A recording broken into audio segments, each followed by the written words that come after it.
The following program is an opinion program. The opinions expressed by the hosts and guests of this program are not the opinions of the management, staff, and advertisers of this station. Please direct all criticism, concern, and adulation to the hosts of this program.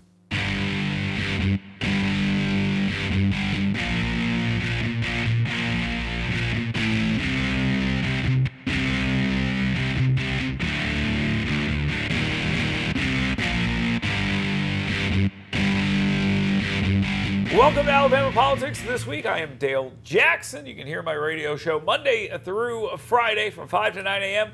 on WVNN in Huntsville. And then my other radio show from 10 until 11 on Talk 99.5 in Birmingham, on News Radio 1440 down in Montgomery, and then on the Ump in Huntsville from 3 until 4 p.m.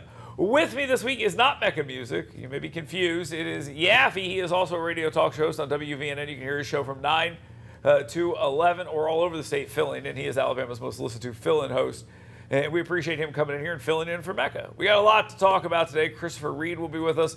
We'll talk with him about some stuff going on both in the state of Alabama and beyond. And then I've got a parting shot for you about schools that are closing for COVID in 2024. So we'll talk about that as well. For right now, though, let's go ahead and get to the 2-minute warning.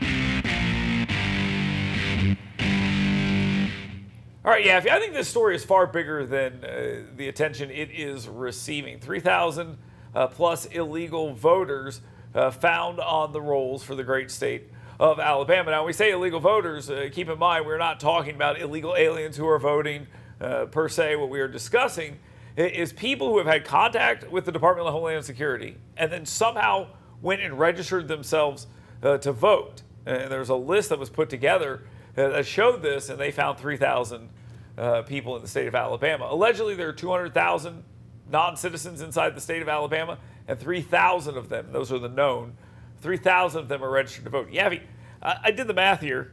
If we just take like the 30 million number that we hear a lot, and actually there's more than that because I'm just talking about the illegals, but we're just using numbers here.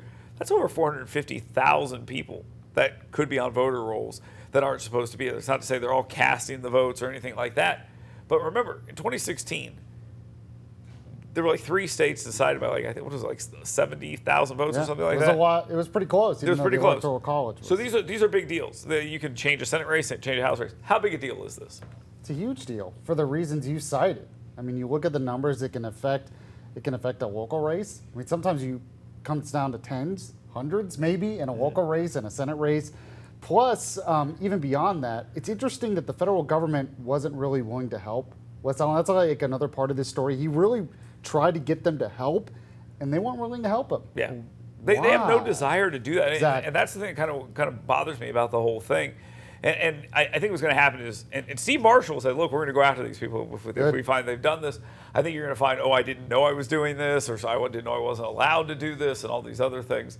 But other states need to do this as well to find this out. I think we're going in the other direction. I mean, the SAVE Act, which they tried to talk about, which would have made some of this law and found some of these out, that was defeated in the Senate very easily. They didn't want to have that conversation. All right, moving on this issue again here in the state of Alabama. There's been a lot happening here. There are some immigrants that have come into the community. They are legal, not illegal immigrants, and they are working in various places around Alabama. Sylacauga, Coleman, Marshall County, and Athens are some of the ones that we know about just from this last week, and there are a lot of concerns about it. Some of the concerns I think are valid and some are not. We saw some buses. Well, that's how they found out about this. They're like, we'll switch to vans. It's like, we're not asking you to hide it better. That's not what's going on. And I think Dale Strong, did the right thing when he reached out to the Department of Homeland Security and said, how did these people all know to come to North Alabama? How many of them are coming? How many are here? What's the game plan? And are they receiving government assistance? I think the answer to that last one is yes. I don't think there's any question about that. And that's how this thing is going on. So this is a big concern locally. How big of a concern? Is this a little blip story, or does this stay on the radar? It should stay on the radar. I'm very skeptical it will, because the powers that be, like the cheap labor, they're totally okay with this. They think they need it. We hear that Americans won't do these jobs, so we need them. But you start importing a lot of immigrants, whether they're illegal or not, that can affect an area. People are going to be concerned. Yeah, and you also talk about how it keeps prices down. There's all this other built-in costs here to this.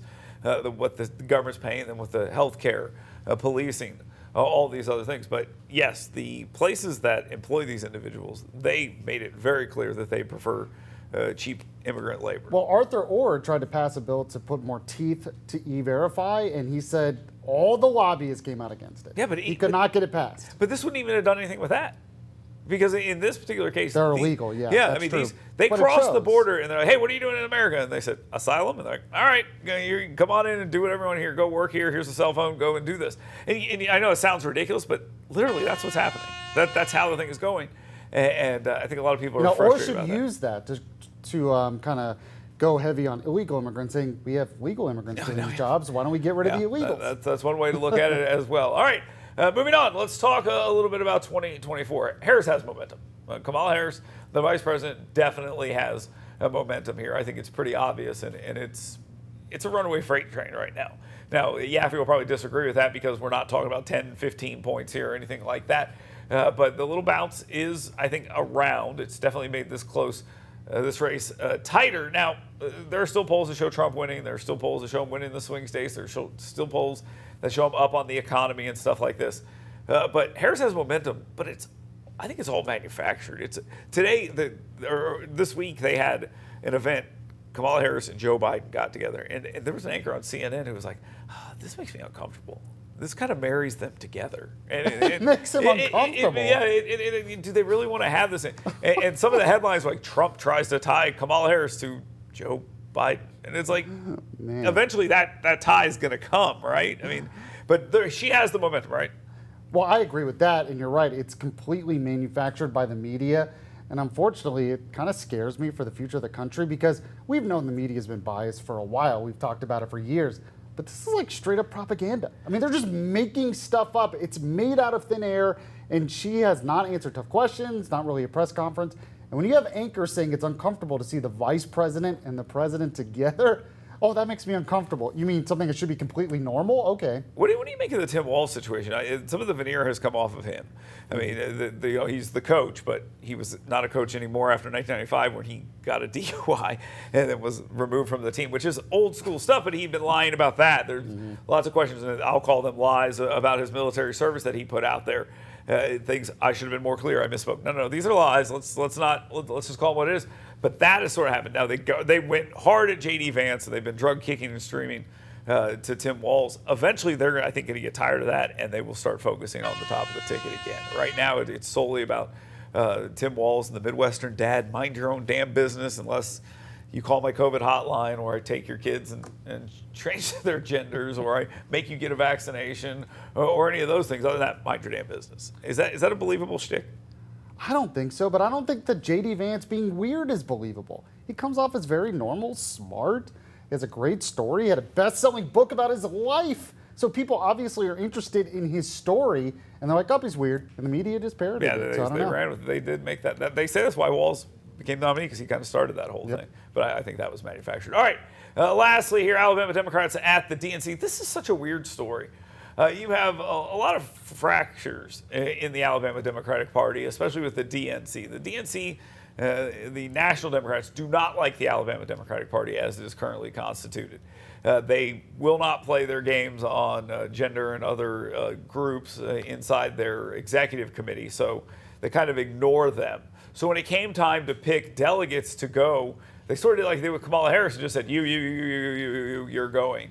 And Doug Jones was apparently the United States Senator, former senator from the great state of Alabama. He was involved in this, so there's a little bit of a fracture there as well. There's been a lot of talk about what could happen up here. I don't think anything's going to happen. I think this is going to be a highly scripted thing. They take the individuals that they want, and they put them up there in the best possible light and let them push us. Does this fracture mean anything? I mean, it's embarrassing, yes, but does it really mean anything in the state of Alabama? They're not really players. And this is just kind of like, it's almost like a social club at this point. Well, and that's why it's happening. It's like a soap opera, because all of a sudden those who used to have a lot more influence here locally in the party, or they don't have the influence. But it's interesting how they're like, oh, this is racist. This is racist. And I guess they're used to that working, and now it's not working, so they don't know what to do. It's kind of hard to look at the Democratic National Committee and say, you're racist. I mean, it's just, just because they're not being denied for that reason. But I think it kind of exposes that argument, like how silly it is to use it that way all the time when they're willing to do it here. Because what they should have just said is, this is the powerful elite trying to tell us down here in Alabama what to do. But you're right. They instinctually went to that argument, and everyone's just like, okay, sure, so just make sure that Kamala Harris's group is racist. That's really what we're going for, and it just doesn't really seem to make much sense, especially against the individuals at the Alabama Democratic Party who are overwhelmingly black, and that's where the fissure is, because the old black power structure wants to maintain as much control as they can, and then you have this younger group that wants to do like Pacific Islander this and disability group this, and they want that, and they came in and said, absolutely not, we're not doing that, and the National Party does that. Well, I was going to say, the reason it does matter is because the Democrat Party has been irrelevant in Alabama politics for a while, and if they don't fix this stuff, they're going to continue to be irrelevant. Well, okay, that's a good argument right there. All right, thank you very much for being here and watching Alabama Politics this week. Yaffee in for Mecca Music. When we come back, Christopher Reed will be with us. He's a talk show host. We'll talk to him about some of these issues and more. Stay tuned. You work hard to earn little escapes, because doing your best means being your best.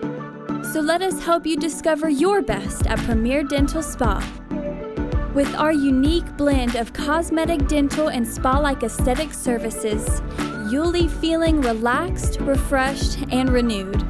Make sure the best you is here to stay, and book your appointment online today at premierdentalspa.com. Hey folks, Dale Jackson here for University Kia. This is my son Grant. He's a busy guy. Chess, piano, basketball, wrestling, baseball, you name it. There's probably some stuff that I missed that my wife will be mad about, but here's the thing. It's important to have reliable transportation. And my friends at University Kia, they take great care of me. I've been driving Sportages my entire life. My wife drives a Telluride now, and it is the perfect vehicle for the busy family. Folks, University Kia, let them take care of you like they've taken care of my family. That's University Kia. Learn more at universitykia.com. Tom Grant and Dale Jackson sent you. Want fun, safe, intelligent fitness programming? Want to build muscular strength, cardiovascular endurance, drastically improve range of motion and mobility, and learn proper nutrition to fuel your life with energy and emotional health?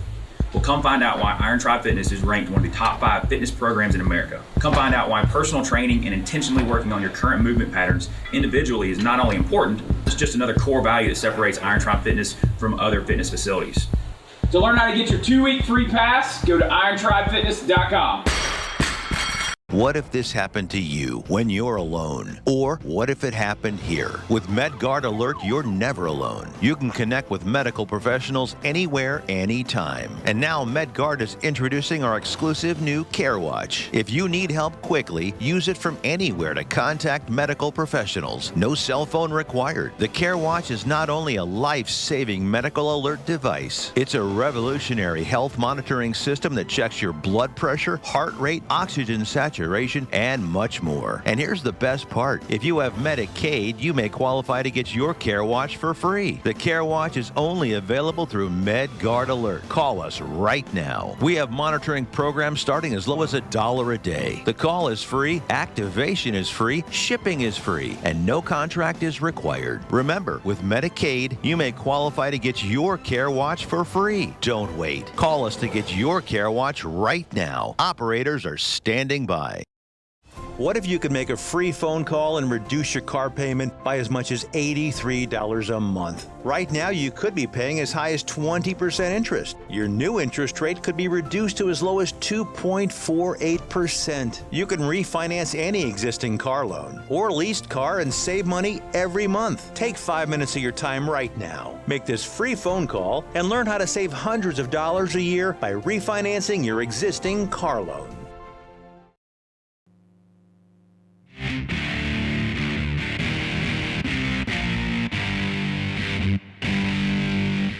Welcome back to Alabama Politics This Week. I am Dale Jackson. And with me this week, Mecca Music is not here, so Yaffee is. Excuse me.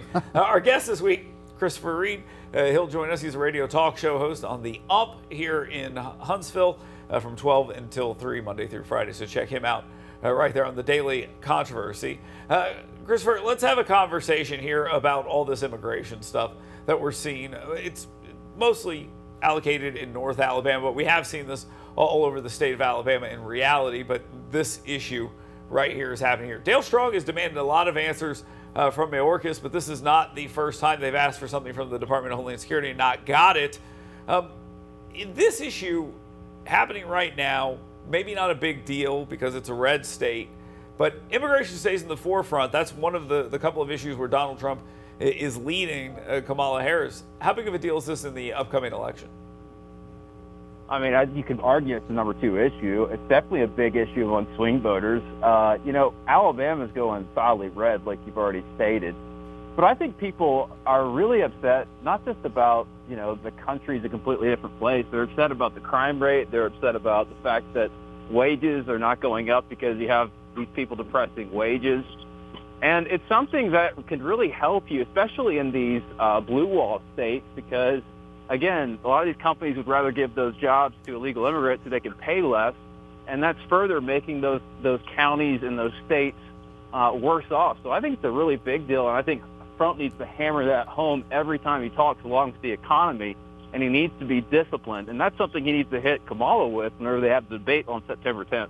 So I spoke to Jacob Morrison. He hosts a show called The Valley Labor Report on WVNN 9:30 to 11 on Saturdays. And he's a labor activist. He's a liberal. He's left-wing. And I asked him about what you just referenced, the wages stuff. But they view themselves as fellow travelers with the illegal immigrants. They do not view them as depressing wages. They think that the way to get wages up is to bring them into their fold and pay illegal immigrants more as well. Like that, legalize them and pay them more. That's their framing. I think that's a hard sell to people, especially the people you're talking about in the Midwest and things like this. But that's their argument. Is that a hard sell? I mean, look, the left is really good about coalescing, even when they don't like each other. But yeah, I mean, it's ridiculous. One, that somebody would make that argument. It's obviously going to depress wages. And it's just interesting that these interest groups all kind of figure out, let's get on the same side. In the 90s, it was the unions that were opposing a lot of the illegal immigration. And Bill Clinton, if you actually watch his speeches, it sounds like Donald Trump. Now they've all got on the same page. And, I think the average person that's actually in those jobs, union jobs, they don't want it. But their leadership is sold out because they want political power. So you got the higher ups, the people that are advocating. They don't really care what the average worker is getting, and that's why a lot of these people are voting Republican, and I think that'll make a huge difference in 2024. What about these ads that are no doubt playing in swing states where Kamala Harris tries to make it, she is tough on the border. She was a former attorney general, and she's going to be tough on this as well. Is that going to play? Is that going to work? I mean, I saw those ads. They're just so dumb. I saw one of the sheriff in one of the ads came out and said, I don't want you using me because I don't want anything to do with you. Only for the most uneducated, low-information voter will that work. The problem is that swing voters, statistically, and Democrats know this, they are the most likely to be uneducated, low-information voters. They may have graduate degrees, but they don't really follow politics as much.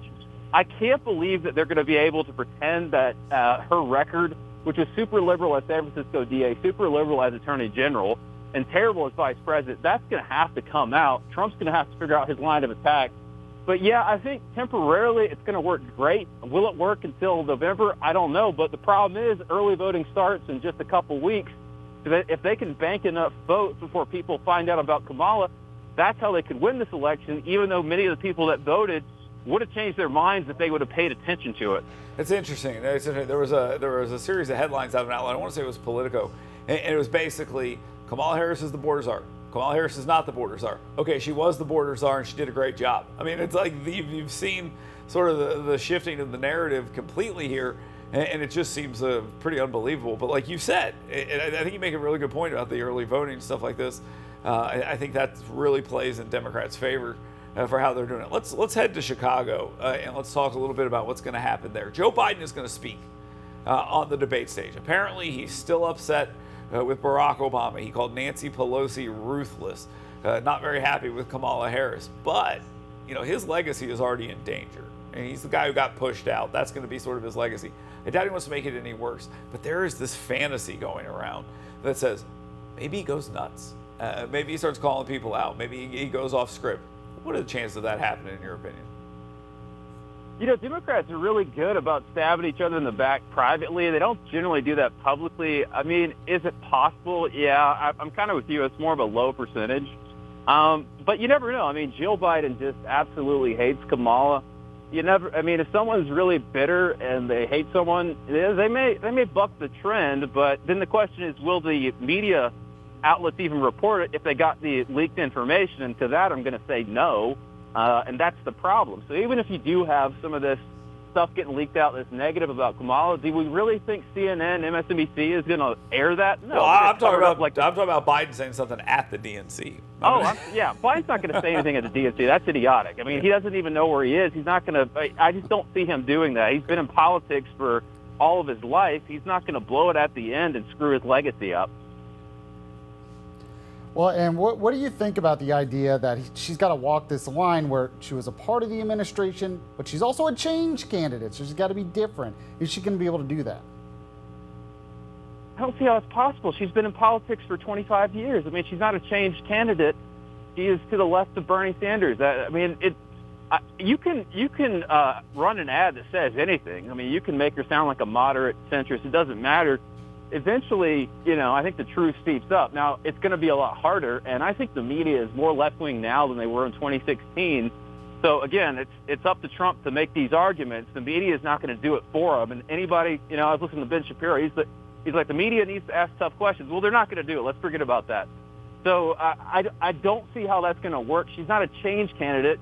She's agreed with everything Biden has done. The only difference is she's way more to the left than he is, so she'd be even worse. Now, you mentioned something about Trump having to do that, and I agree with that. And Nikki Haley came out and said, look, stop worrying about dumb stuff and start talking about stuff that matters. And then he goes out and gives a speech, and he actually kind of does that. And that sort of becomes the story here. Is that Trump possible? I mean, are we sitting here, maybe this 78-year-old man will change? Is that even possible? I mean, I think he's been more, I'd say he'd be a little bit more disciplined lately. The problem is if he gives a 55-minute speech, what the media will do, if he makes one off comment that's like a minute 30, they'll focus all on that, and he may have given the perfect speech for the rest of it. Now, he's going to be aware of that, but the problem is even if he was completely disciplined, then they just don't cover the speech. So, he's fighting against the media that's going to make him look bad no matter what. So I don't know. People like Trump, too, because he is brash, because he says what's on his mind, and you don't want to depress your, base voters, so people don't want Trump to be John McCain or Mitt Romney, but he can be more disciplined. I feel like he's doing a better job of that now. And if people, if they actually care about their families and, grocery bills and gas prices more than they do about, tweets and, tone, they have to make a rational choice. I know a lot of people are emotional and not rational, but you think at the end of the day that they're going to actually, they've been paying the bills, they've been paying the high rent. That would have to seep into their brain unless they're incredibly stupid. And if they are, they're voting Democrat already. I was going to say, you're making me kind of pessimistic. They have to face the media, low information voters. So how does Trump win? Look, Trump he overcame he overcame almost getting murdered. He overcame all these legal cases except for the New York one, which will get overturned. He's figured out how to overcome a lot of stuff. People thought his political career was not as good after he left office. He can find a way, and I also think people hate the political elite. They don't like Biden's one of the most hated presidents in the modern era. Harris is tied to him. He's just got to figure out a way to go around, like what he did with Elon Musk on X. If he does that, go around the media, go and do stuff like that you can actually get to people. And then make sure you're investing in grassroots, registering voters, early voting. He can win that way. He's got the one thing he needs to be more disciplined is tell people to vote early. Because sometimes he starts saying stuff like vote on election day. That's how you lose. But I think he's getting better about that. I think his daughter-in-law's talked to him. So, it's just going to take all of the effort. They're going to outspend us. They're going to work a lot harder. They're going to lie. But we have to just kind of be the people on the ground. It's our country, and we can still make a difference. Okay. And if you become a socialist country, elections don't matter after that because look at Venezuela. If you go too far down the socialist ladder, you can have elections, but they're not going to mean anything. And so people have to realize how serious it is. But I still think we can win. All right. Hey, Chris, I got to cut you off there, so we're running out of time here. But I appreciate you being here. Thank you very much for coming in. and join us. Yaffe's on his way out the door as well, so the show's going to get a lot better because I got a party shot for you about COVID closures for schools in 2024. Stay tuned.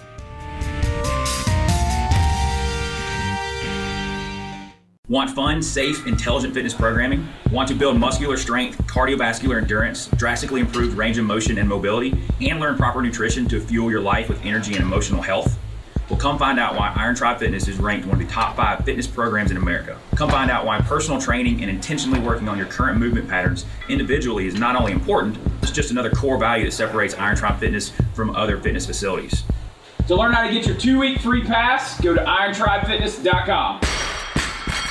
Hey folks, Dale Jackson here for University Kia. This is my son Grant. He's a busy guy. Chess, piano, basketball, wrestling, baseball, you name it. There's probably some stuff that I missed that my wife will be mad about, but here's the thing. It's important to have reliable transportation. And my friends at University Kia, they take great care of me. I've been driving Sportages my entire life. My wife drives a Telluride now, and it is the perfect vehicle for the busy family. Folks, University Kia, let them take care of you like they've taken care of my family.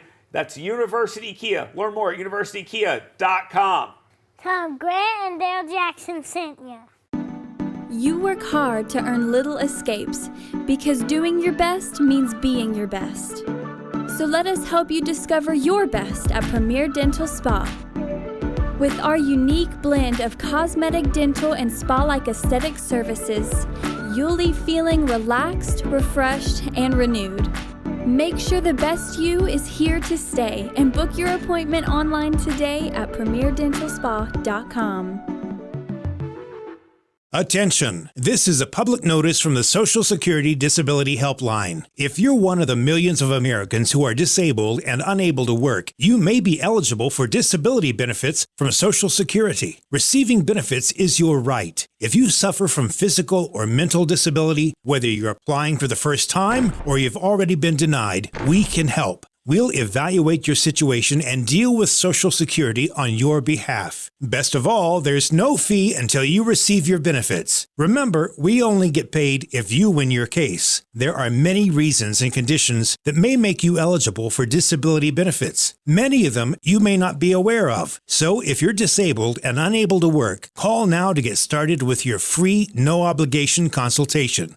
Call 877-744-0750. That's 877-744-0750. 877-744-0750.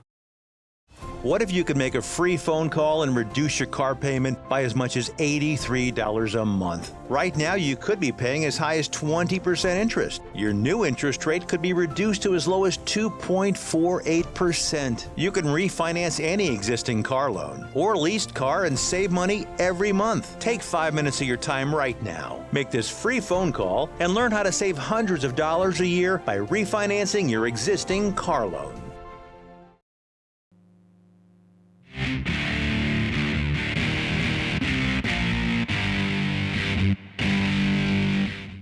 Welcome back to Alabama Politics This Week. I am Dale Jackson. We'll get to the party shot here in just 1 second. But before I do, head on over to yellowhammernews.com. You can find this show. You can find all the other videos I make and the 7 things you should be talking about today, Monday through Friday. Every single day, you will find out what 7 things you should be talking about today. I've done all the work for you. It's all very simple. Go to yellowhammernews.com, sign up for that email blast, and you'll be very happy that you did. Right now, though, let's go ahead and get to the party shot.